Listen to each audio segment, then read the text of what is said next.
ओम श्री गुरुभ्यो नमः। दर्शक बंधु, आज आम आलोचना करवा आखि देखी मनीष चिन्हबार सहज उपाय विषय रे। ता पूर्वर जो माने आम चैनल को नुआ आछंती से माने सब्सक्राइब करंतु, पाखरे थिबा बेल आइकन को प्रेस करंतु, लाइक करंतु एवं बहुमात्रा रे शेयर करंतु, जहा फल रे हमर नुआ नुआ वीडियोस आपण मानक निकट रे खूब शीघ्र पहुंची पारिबो। तेबे दर्शक बंधु, आरंभ करिबा आज मुख्य विषय वस्तु आखि देखी मनीष चिन्हबार सहज उपाय विषय रे।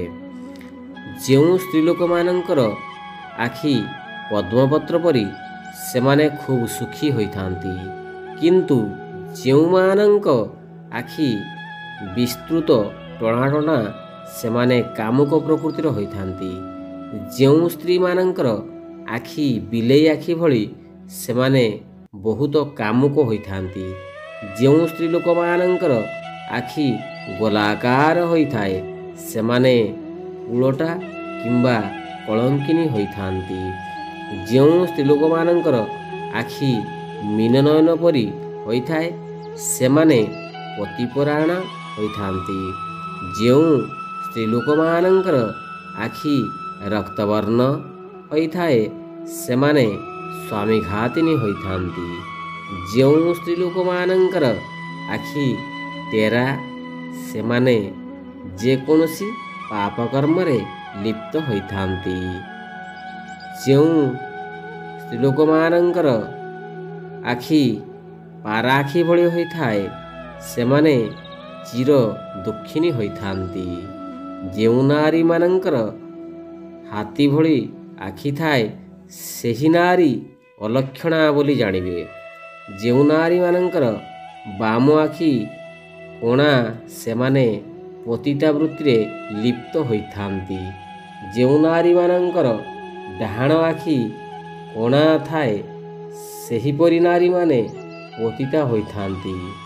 जो नारी मानकर डाहाण आखि बंका सेमानकर संतान संभावना खूब कम थाए। जो पुरुष मानकर आखि बिलेई आखि भली होइथाए सेमाने विभिन्न पाप कर्म रे लिप्त होइथांती। जो पुरुष मानकर आखि रक्तवर्ण होइथाए सेमाने स्त्री वियोगर संभावना थाए, अर्थात विधुर हेबार संभावना थाए। जो पुरुष मानकर आखि तेरा सेहीपरि पुरुष अति धूर्त तथा चालाक होइथांती। जो नारी मानकर आखि चिलाखिया सेमाने बहुत काम पागलिनी बा सेक्सी प्रकृतिर होइथांती। जो नारीर आखिर डोला नीलवर्ण तथा टणाटणा होइथाए सेमाने अति उच्च कोटिर नारी भावरे गणना होइथांती। सेमाने अति सुनामधन्या तथा धनवान होइथांती। जो पुरुष माने चिलाखिया सेमाने साधारणतः बदरागी, कृपण, असत चरित्र, मन भितरे पेंच तथा जेउठी हसिबे सेठारे फसिबे नाही। एमाने साधारणतः जेउठारे हसिबे सेठारे हसिबे नाही। एमाने एहिपरि प्रकृतिर पुरुष होइथांती। जो पुरुषर मुंडर चुटी सामनारे कपाळ उपरे नाही, अर्थात सामना चंदा होइथाए सेमाने सबु काम को अति भावी चिंती कार्य करिथांती।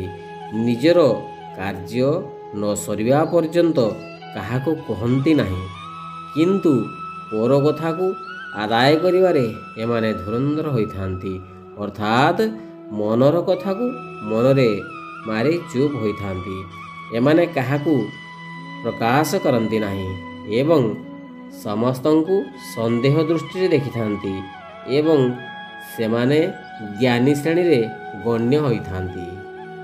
सेहीपरि दर्शक बंधु, भ्रू देखी मनीष चिन्हबार सहज उपाय विषय रे जानिबा। जो स्त्रीलोक मानकर भ्रू गोल धनु भली एवं मध्यभाग फांका छोट छोट रूम द्वारा गठित होइथाए सेमाने सुलक्षणा होइथांती। जो स्त्रीलोक मानकर भ्रू खूब उच्च ସେମାନଙ୍କର ଆୟୁ କମ୍ ହୋଇଥାଏ। ଯେଉଁ ସ୍ତ୍ରୀଲୋକ ଅଥବା ପୁରୁଷ ଲୋକମାନଙ୍କର ଭ୍ରୂ ଅସମାନ ଅର୍ଥାତ୍ ସମାନ ନଥାଏ ସେମାନେ ଦରିଦ୍ର ହୋଇଥାନ୍ତି। ଯେଉଁ ପୁରୁଷମାନଙ୍କର ଭ୍ରୂ ଖୁବ୍ ବଡ଼ ବଡ଼ ଏବଂ ଧନୁ ଭଳି ହୋଇଥାଏ ସେମାନେ ଜ୍ଞାନୀ ହୋଇଥାନ୍ତି। ଯେଉଁମାନଙ୍କର ଭ୍ରୂ ଖୁବ୍ ବଡ଼ ଏବଂ ସରୁ ଓ ଉଚ୍ଚ ହୋଇଥାଏ ସେମାନେ ସୁଖୀ ହୋଇଥାନ୍ତି। ଯେଉଁ ପୁରୁଷମାନଙ୍କର ଭ୍ରୂ ବଡ଼ ଏବଂ ମୋଟା ହୋଇଥାଏ ସେମାନେ ଦରିଦ୍ର ହୋଇଥାନ୍ତି। ଯେଉଁ ସ୍ତ୍ରୀମାନଙ୍କର ଭ୍ରୂ ସରୁ ତଥା ଧନୁ ଭଳି ମଧ୍ୟଭାଗରେ ସାମାନ୍ୟ ଫାଙ୍କା ଥାଏ ସେମାନେ ସୁଲକ୍ଷଣା ହୋଇଥାନ୍ତି। ଯେଉଁ ପୁରୁଷମାନଙ୍କର ଭ୍ରୂ ମଧ୍ୟଭାଗ ଯୋଡ଼ି ହୋଇଥାଏ ସେମାନେ ଧନବାନ ହୋଇଥାନ୍ତି। ସେହିପରି ଦର୍ଶକ ବନ୍ଧୁ ନାକ ଦେଖି ମଣିଷ ଚିହ୍ନିବାର ସହଜ ଉପାୟ ବିଷୟରେ ଜାଣିବା। ଯେଉଁ ନାରୀମାନଙ୍କର ନାକ ସୁଗୋଲ ତଥା ସବଳ ସେମାନେ ସମସ୍ତଙ୍କର ପ୍ରିୟ ପାତ୍ର ହୋଇଥାନ୍ତି। ଯେଉଁ ନାରୀମାନଙ୍କର ନାକର ଅଗ୍ରଭାଗ ମୋଟା ଉଚ୍ଚ ତଥା ମଧ୍ୟଭାଗ ନୀଚ ସେମାନେ ଅଲକ୍ଷଣା ହୋଇଥାନ୍ତି। ଯେଉଁ ନାରୀମାନଙ୍କର ନାକର ଅଗ୍ରଭାଗ କୁଞ୍ଚିତ ଓ ରକ୍ତବର୍ଣ୍ଣ ସେମାନେ ଖୁବ୍ ଚଞ୍ଚଳ ବିଧବା ଓ ଚିରଦୁଃଖିନୀ ହୋଇଥାନ୍ତି। ଯେଉଁ ନାରୀମାନଙ୍କର ନାକ ଛୋଟ ବା ଦୀର୍ଘ ସେମାନେ ଖୁବ୍ ପର୍ଯ୍ୟାଖରଣୀ ହୋଇଥାନ୍ତି। ଯେଉଁ ନାରୀମାନଙ୍କର ନାକ ଚେପ୍ଟା ସେହିପରି ଧରଣର ନାରୀମାନେ ଦାସୀ ବୃତ୍ତି କରିଥାନ୍ତି। ଯେଉଁ ପୁରୁଷର ନାକର ଅଗ୍ରଭାଗ ବଙ୍କା ଥାଏ ସେମାନେ ନିଶାଗ୍ରସ୍ତ ହୋଇଥାନ୍ତି। ଯେଉଁ ପୁରୁଷମାନଙ୍କର ନାକର ଅଗ୍ରଭାଗ ଶୁଖିଲା ଥାଏ ସେମାନେ ଅଳ୍ପାୟୁ ହୋଇଥାନ୍ତି।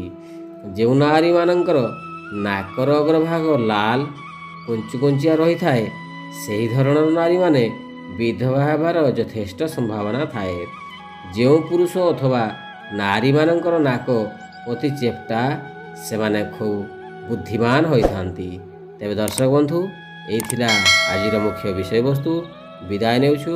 ପୁଣି ଦେଖା ହେବ ଆଉ ଏକ ନୂଆ ଅଧ୍ୟାୟରେ। ଜୟ ଜଗନ୍ନାଥ।